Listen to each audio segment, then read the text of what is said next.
Hey everyone, welcome back. So today we're going to be looking at how to do an inside-out braid or a Dutch braid. And instead of doing it on myself as I usually do, I'm going to be using my beautiful model here. So just like in the French braid, I've taken a section out and I'm going to split that into 3 equal sections.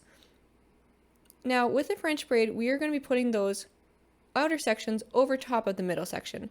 Now that we are doing a Dutch braid, we are going to be doing the exact same movements, but instead the outer pieces are going to be going under the middle piece.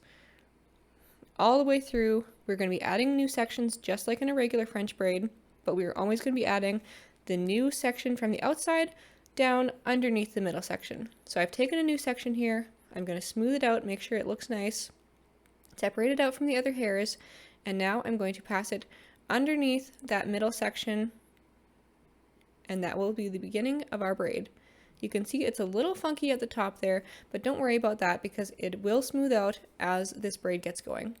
So I've added another section from the left, I've got it nice and smoothed out, and now I'm going to pass it over to that middle section.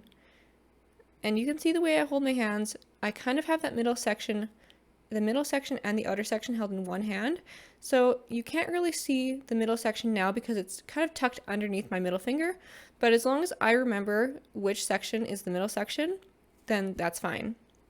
Okay, so I've got that section hidden. Okay, there it is in the middle, and now I can tuck the new section underneath it. Okay, so we're going to just do that all the way down the head.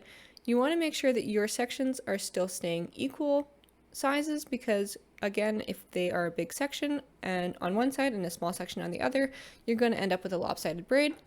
And try to make sure that you are also keeping that braid in the middle of the back of your person's head, if that's where you would like it to be, because wherever you are braiding, that's where that braid's going to live when you're done. So we've added another section from the right, just doing the same thing over and over again. Twist it underneath the middle. You can see I'm starting to end up with some bigger pieces in my hands because I'm getting more of her hair into there. And I'm still making sure to smooth back those pieces as I go because I don't want to have any flyaways or any hairs that are sticking out randomly. And I'm still tucking in. See, I've got a little strand there, but I'm just going to make sure that I smooth it out and make sure that it gets into the braid properly. Okay, so it's that little flyaway is gone. And we're just going to keep doing this. I'm not fast forwarding this because I want you to be able to see the movements over and over again just to try to make it easier for you to learn what I'm doing. And this is what I do with my hands. You can do whatever you want. Again, this is one of those things that just comes with practice, as I've said a million times. If you practice it a million times, you will get it organized which way you want your hands to go, and you will have your own way of doing things that may not be the exact same way as mine. So this is just the way that I hold them. I found it useful to hold it between different fingers, and that way you can keep those sections separate, because if you put those sections together, it's going to be a mess and you will never figure it out. Obviously on someone else, this is easier to do because you can actually see what you're doing as well. So when it comes to your own self, you really have to pay attention to what your hand movements are doing so that you can keep track of where each piece is. Now I'm getting to the bottom of this braid, and these hairs at the bottom of her scalp are going to be longer in the braid than the hairs that are on top of her head, because that's just how it is. So I want to make sure when I get to this longer section that I'm going to be adding it into the braid equally. I don't want to add it all into one or two sections because then my braid is going to end up with one long strand at the end and the other two are going to be short. Okay, so my braid will have to end sooner than I want, or it will end up being lopsided because I'll run out of hair on two of those strands. So I'm just making sure that I spread out those long pieces throughout the rest of her hair, and I make sure that I give some of those long pieces to each section that I'm doing. Even if you get to this point and your sections are not staying exactly the same size, the new sections, that's okay, because you can see I've done that here.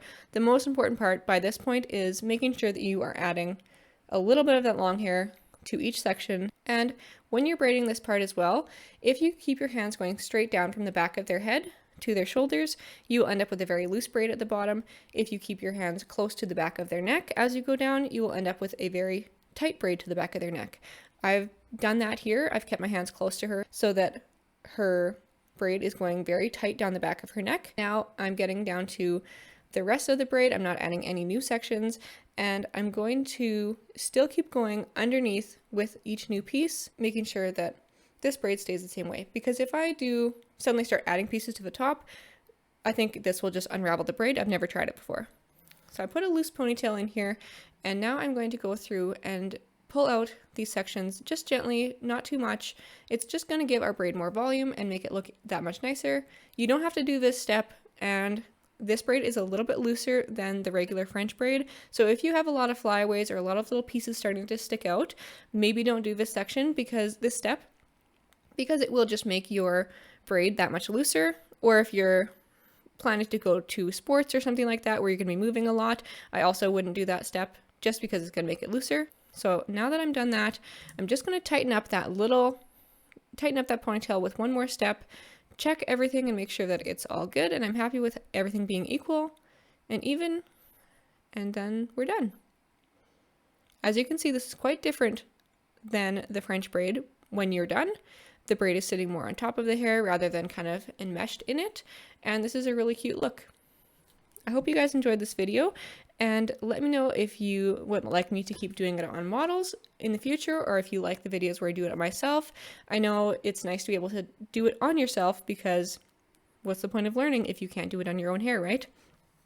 So please leave me a comment below if you have any more hairstyles you'd like me to try, or if you enjoyed this video, leave me a like and hit subscribe if you want to see the next ones. Okay, thanks for watching. Bye!